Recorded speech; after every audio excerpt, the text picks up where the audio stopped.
नमस्कार दोस्तों, मैं हूं केशव त्यागी और स्वागत है आप सभी का केशव क्लासेज दौलत की कर फर्स्ट क्लास में। दोस्तों इस क्लास में बात करने वाले हैं कलाम एकेडमी की जो 3rd grade task based test series start हो रही है, उसकी जो बुकलेट प्राप्त हुई हैं फर्स्ट मानव टेस्ट के लिए, वो है राजस्थान की भाषा, बोलियां एवं साहित्य। इसका जो टॉपिक फर्स्ट है राजस्थान की भाषा एवं बोलियां, इसके हम पिछले एपिसोड में प्रश्न संख्या 1 से लगा करके 80 प्रश्न तक हल कर चुके हैं विद व्याख्या सहित। अब इस क्लास में हम उससे आगे स्टार्ट करेंगे। और दोस्तों अगर आपने अभी तक वो पिछले एपिसोड नहीं देखे हैं तो चैनल पर जाकर उनको भी देख सकते हैं। और अभी तक चैनल को सब्सक्राइब नहीं किया है, चैनल पर नए आए हैं तो चैनल को भी सब्सक्राइब जरूर करें। तो चलिए शुरू करते हैं। हमारा 81 नंबर प्रश्न है, वो है दोस्तों, अहीरवाटी बोली राजस्थान के किस क्षेत्र में बोली जाती है? तो अहीरवाटी बोली राजस्थान के मेवात क्षेत्र में बोली जाती है और यह मेवात की ही उपबोली है अहीरवाटी। नेक्स्ट प्रश्न है, शाहपुरा भीलवाड़ा व बूंदी के कुछ क्षेत्रों में बोली जाने वाली बोली है। तो शाहपुरा भीलवाड़ा में खेराड़ी बोली बोली जाती है। तो करेक्ट ऑप्शन है आपका सी, खेराड़ी बोली। अहीरवाटी मेवात में बोली जाती है। 84 ढूंढाड़ में बोली जाती है। राड़ी निमाड़ी की बोली है। अगला प्रश्न है, गौड़वाणी बोली का क्षेत्र है। तो गौड़वाणी बोली सिरोही क्षेत्र में बोली जाती है। गौड़वाणी मुख्यतः गौड़वाड़ प्रदेश में बोली जाती है, जो जालौर क्षेत्र में प्रमुखतः बोली जाती है और कुछ भाग सिरोही के में भी बोली जाती है। सिरोही में मुख्यतः देवड़ावाटी बोली जाती है प्रमुखतः, लेकिन सिरोही के कुछ क्षेत्र में गौड़वाड़ी भी बोली जाती है। अगर यहाँ जालौर ऑप्शन होता तो हम जालौर का करेक्ट करते, लेकिन जालौर है नहीं और सिरोही दे रखा है, तो इस स्थिति में हम सिरोही को सही मानेंगे। चलिए शुरू कर। नेक्स्ट प्रश्न है, तोरावाटी बोली प्रचलित है। तोरावाटी बोली किस क्षेत्र में प्रचलित है? तो तोरावाटी बोली जो तोरावाटी क्षेत्र है, जैसे नीम के थाना, सीकर, झुंझुनू का कुछ भाग और कुछ जयपुर का क्षेत्र, नीम के थाना के आसपास का जो क्षेत्र है वो तोरावाटी क्षेत्र कहलाता है। उस क्षेत्र में जो बोली जाने वाली बोली है वो तोरावाटी है। तो हमारे पास ऑप्शन में दे रखा है नीम का थाना, तो करेक्ट ऑप्शन है आपका भी, नीम का थाना में तोरावाटी बोली बोली जाती है। नेक्स्ट प्रश्न है,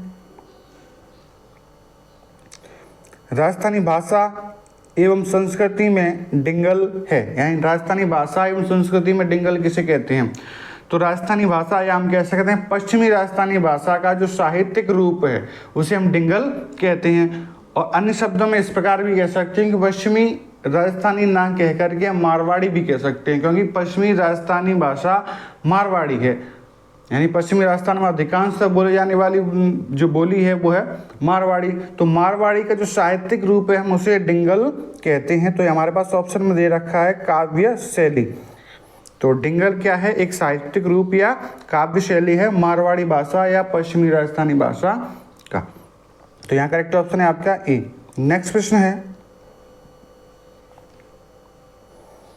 पृथ्वीराज राठौड़ द्वारा रचित पुस्तक वेली कृष्ण रुक्मणीरी किस भाषा में लिखी गई है? तो ये डिंगल भाषा में लिखी गई है। तो यहाँ करेक्ट ऑप्शन है आपका बी। नेक्स्ट प्रश्न है, मारवाड़ी बोली के साहित्यिक रूप को क्या कहा जाता है? अभी मैंने बताया था कि मारवाड़ी बोली है पश्चिमी राजस्थान का जो साहित्य भाषा का जो साहित्यिक रूप है वह डिंगल कहलाता है। क्या कहलाता है? डिंगल कहलाता है। तो यहाँ करेक्ट ऑप्शन बी। अगला प्रश्न है, कवि सूर्यमल मिश्रण ने अपनी पुस्तक वीर सतसई किस भाषा में लिखी थी? तो कवि सूर्यमल मिश्रण ने भी अपनी जो पुस्तक लिखी थी वो डिंगल भाषा में लिखी थी। तो करेक्ट ऑप्शन है आपका ए, डिंगल। नेक्स्ट प्रश्न है, डिंगल साहित्य में वर्ण सगाई क्या है? यानी डिंगल साहित्य में एक रचना है वर्ण सगाई। एक रचना भी नहीं कह सकते, वो अलंकार है, एक शब्द अलंकार है। तो डिंगल भाषा का स्वयं का एक शब्द अलंकार क्या है? वर्ण सगाई। तो वर्ण सगाई जो अलंकार है डिंगल भाषा का, वो हम कह सकते हैं कि जितना अच्छा रूप शब्द अलंकार का, वर्ण सगाई शब्द अलंकार का डिंगल भाषा में देखने को मिलता है, वो किसी अन्य भाषा में यह इतना अच्छा अलंकार या कह सकते हैं इतना प्रिय अलंकार देखने को नहीं मिलता। तो डिंगल साहित्य में वर्ण सगाई क्या है? एक अलंकार है, शब्द अलंकार है। तो करेक्ट ऑप्शन है आपका बी। अगला प्रश्न है, राजस्थानी भाषा में मुड़िया लिपि को किस नाम से जाना जाता है? तो राजस्थानी भाषा में मुड़िया लिपि के कई नाम हैं। मुड़िया लिपि को महाजनी लिपि भी कहा जाता है, मुड़िया लिपि को कामदारी लिपि भी कहा जाता है, मुड़िया लिपि को एक अन्य नाम है शास्त्री लिपि भी कहा जाता है। तो हमारे ऑप्शन में दे रखा है महाजनी, तो महाजनी को हम करेक्ट ऑप्शन मानेंगे। यानी राजस्थानी भाषा मुड़िया लिपि को किस नाम से जाना जाता है? महाजनी, एक अन्य नाम है कामदारी, एक और अन्य नाम है शास्त्री। यानी 3 उपनामों से जाना जाता है मुड़िया लिपि को, महाजनी, कामदारी और शास्त्री। तो यहाँ करेक्ट ऑप्शन है आपका सी। मारवाड़ी मारवाड़ में बोली जाती है, देवनागरी लिपि है और ब्रज भाषा की एक ब्रज है। अगला प्रश्न है, मुड़िया लिपि के अक्षरों के आविष्कारकर्ता किसे माना जाता है? तो मुड़िया लिपि के अक्षरों के आविष्कर्ता राजा टोडरमल को माना जाता है। यह अकबर के दरबार में भी थे टोडरमल। तो टोडरमल जो राजा थे उनको मुड़िया लिपि के अक्षरों के आविष्कारकर्ता माना जाता है। तो फर्स्ट ऑप्शन है यहाँ पे ए। नेक्स्ट प्रश्न है, राजस्थानी भाषा की पहली फिल्म कौन सी थी? यानी राजस्थानी भाषा में जिस फिल्म का निर्माण हुआ था वो फिल्म पहली कौन सी थी? तो राजस्थानी भाषा की जो सबसे पहली फिल्म है वो है नजराना। नजराना फिल्म राजस्थान भाषा में बनने वाली सबसे पहली फिल्म है। तो नजराना यहाँ करेक्ट ऑप्शन है बी। अगला प्रश्न है, राजस्थान की मानक बोली है। तो राजस्थान की मानक बोली है, यहाँ भी ऑप्शन में देखो मारवाड़ी दे रखा है, बागड़ी दे रखा है, मेवाड़ी दे रखा है और मेवाती भी दे रखा है। तो ये चारों ऑप्शन दे रखे हैं, वो चारों ही बोलियां राजस्थान में बोली जाती हैं।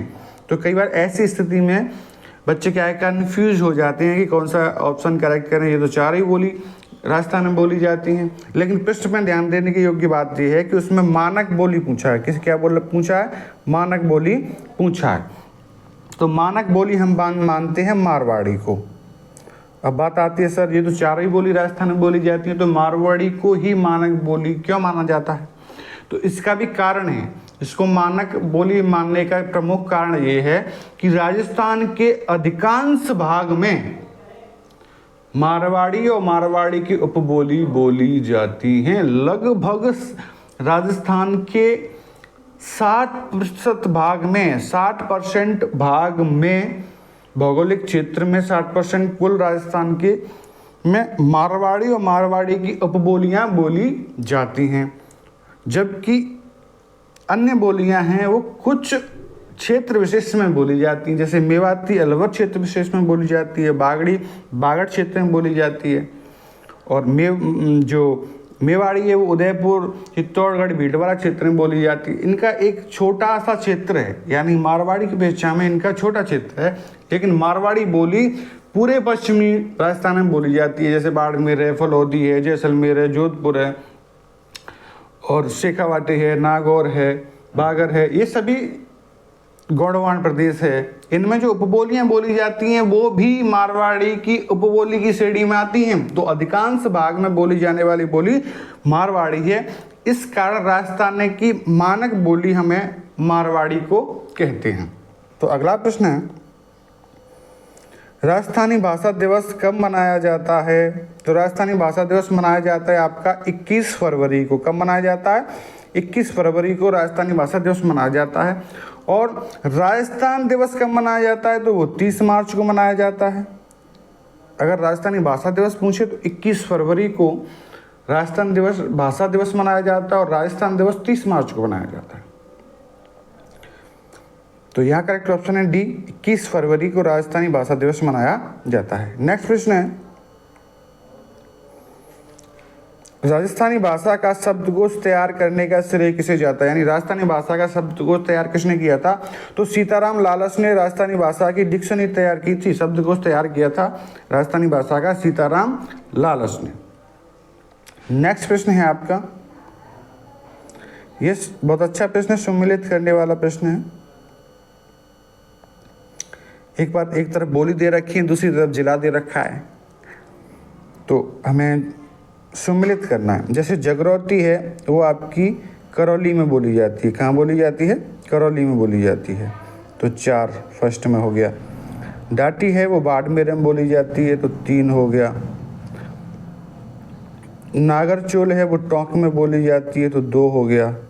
धावड़ी जो है वो उदयपुर में बोली जाती है, तो 1 हो गया। यानी कि 4, 3, 2, 1 जिस ऑप्शन में है वो ऑप्शन सही माना जाएगा। तो ऑप्शन देख लेते हैं, 4, 3, 2, 1 हमें ऑप्शन ए में मिलता है 4, 3, 2, 1, तो ये ऑप्शन बिल्कुल सही है। अगला प्रश्न है, ये भी सम्मिलित करने वाला है। बागड़ी हनुमानगढ़ में बोली जाती है, जगरौती करौली में बोली जाती है, तो 1 और 3। धावड़ी उदयपुर में बोली जाती है, तो 2। 1, 3, 2 घोड़ावाड़ी सुरुई में बोली जाती है, घोड़वाड़ी, तो 4। 1, 3, 2, 4, 1, 3, 2, 4 जिसमें ऑप्शन है वो सही है। 1, 3, 2, 4, तो 1, 3, 2, 4 ऑप्शन सी में हमें 1, 3, 2, 4 मिलते हैं, तो ये ऑप्शन बिल्कुल सही माना जाएगा। नेक्स्ट प्रश्न है, राजपूताना शब्द का प्रयोग सर्वप्रथम किसने किया था? तो राजपूताना शब्द का सर्वप्रथम प्रयोग किया था जॉर्ज थॉमस ने, जॉर्ज थॉमस या थॉमस कह सकते हैं उसने, तो करेक्ट ऑप्शन है आपका डी। अगला प्रश्न है, राजपूताना में प्रचलित प्राचीन लिपि क्या कहलाती है, किस नाम से जाना जाता है? तो राजपूताना प्रचलित प्राचीन लिपि को ब्राह्मी नाम से जाना जाता है, तो करेक्ट ऑप्शन है आपका बी। नेक्स्ट प्रश्न है, कवि शंकर राव द्वारा रचित भीम विलास राजस्थानी किस बोली में लिखी गई है? तो ये लिखी गई है अहिरवाटी में, यानी कवि शंकर द्वारा रचित भीम विलास जो है वो अहिरवाटी बोली में लिखा गया है। अगला प्रश्न है, राजस्थानी भाषा के संदर्भ में निम्न कथनों का विचार कीजिए। तो मध्यकालीन राजस्थानी भाषा में गीत और दोहा प्रमुख छंद थे।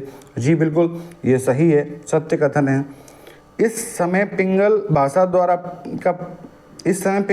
का प्रचलन हुआ जिस पर ब्रज भाषा का प्रभाव है। जी बिल्कुल ये भी सही है, क्योंकि जैसे डिंगल पश्चिमी राजस्थान की जो भाषा का साहित्यिक रूप है वो डिंगल है, और पूर्वी राजस्थानी भाषा का जो साहित्यिक रूप है उसे हम पिंगल कहते हैं, और पिंगल भाषा पे ब्रज भाषा का प्रभाव देखने को मिलता है। तो यही पूछ रहा है कि इस समय पिंगल भाषा का प्रचलन हुआ जिस पर ब्रज भाषा का प्रभाव था, तो बिल्कुल सही है, ये दोनों सत्य कथन है। तो यहाँ पूछा गया है, नीचे दिए गए विकल्पों में से सही उत्तर का चयन कीजिए। तो सही तो दोनों ही हैं, तो 1 और 2 दोनों करेक्ट ऑप्शन माने जाएंगे। नेक्स्ट प्रश्न है आपका, राजस्थानी लिपि को किस रूप में लिखा जाता है? तो राजस्थानी रूप के जैसे अभी मुड़िया लिपि के बारे में बात की थी, तो मुड़िया लिपि को महाजनी भी कहा जाता है, कामदारी भी कहा जाता है, शास्त्रीय लिपि भी कहा जाता है। मुड़िया लिपि के ही ये तीनों अन्य नाम है, महाजनी, कामदारी, शास्त्री। तो 1, 2, 3 तीनों ही ऑप्शन यहाँ सही हैं। तो दोस्तों कैसे लगे यह प्रश्न? उम्मीद है आपको समझ आए होंगे। इसी प्रकार राजस्थानी बोली भाषा एवं बोली का जो कलाम अकेडमी की जो बुकलेट प्राप्त हुई थी उसमें अभ्यास प्रश्न या महत्वपूर्ण प्रश्न के तौर पे 102 प्रश्न दे रखे थे। तो इस वीडियो सहित यानी पिछली कुछ क्लासेज और इस क्लास के सहित मैं 102 प्रश्नों के ऊपर आपको से बात कर चुका हूँ, चर्चा कर चुका हूँ और व्याख्या से समझाने की पूरी कोशिश की मैंने। तो दोस्तों अगर प्रश्न अच्छे लगे हों, आपको हेल्प मिल रही हो, मदद मिल रही हो, तो आप चैनल को जरूर सब्सक्राइब करें, वीडियो को लाइक करें, और YouTube पे एक नया फंक्शन आया है हाइप करने का, तो वीडियो को हाइप भी करें। और दोस्तों आप चाहते हैं कि कलाम एकेडमी की जो बुकलेट्स हैं या उत्कर्ष की जो थर्ड ग्रेड वाली बुकलेट्स हैं, उनमें से आप किसी भी टॉपिक का जो थर्ड ग्रेड से संबंधित हैं, उस थर्ड ग्रेड से संबंधित टॉपिक का आप एमसीक्यू या डीपीपी या प्रमुख प्रश्न, अभ्यास प्रश्न को आप चाहते हैं कि मैं आपके साथ साझा करूं, व्याख्या सहित आपको दूं, तो आप कमेंट में बता दें कि इसके बाद नेक्स्ट क्लास आप किस टॉपिक पे चाहते हैं, उसी टॉपिक को मैं स्टार्ट करूंगा। तो चलिए विदा लेता हूं आपके साथ। एक बार पुनः कह रहा हूं कि आप चैनल को सब्सक्राइब जरूर करें। जय हिंद, जय भारत। फिर मिलते हैं नेक्स्ट क्लास में।